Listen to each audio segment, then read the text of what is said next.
Wanna know how to change names on Facebook? I'll teach you how to do it today. Welcome back to Tutorials Point. Before starting, you can subscribe to our channel for more videos and updates. I am already logged in. Make sure you are as well. Now, tap on these 3 straight parallel lines on the top right corner. Scroll down. On the bottom, you have an option of Settings and Privacy, just above Logout. Tap on Settings and Privacy.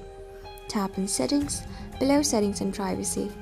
Tap on Personal Information on the Account Settings section.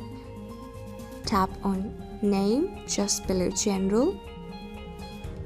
You have an option of inserting your first name, middle name and last name and changing all of them. Tap on your first name section and then keep a name that you want to keep.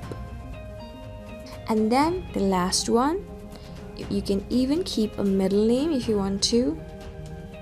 Tap on Review Change when you're done.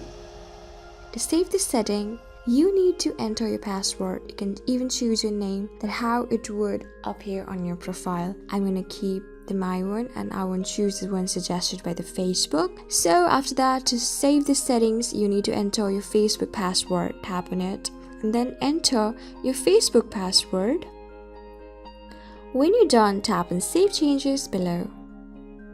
Just by doing it, you can see that you have successfully changed your name. You can go to your profile and make sure that's a name. Yes, that's how you do it. I hope this video was really helpful for you and I was able to help you. I am going to see you on the next video. Till then, keep calm, stay safe, and goodbye.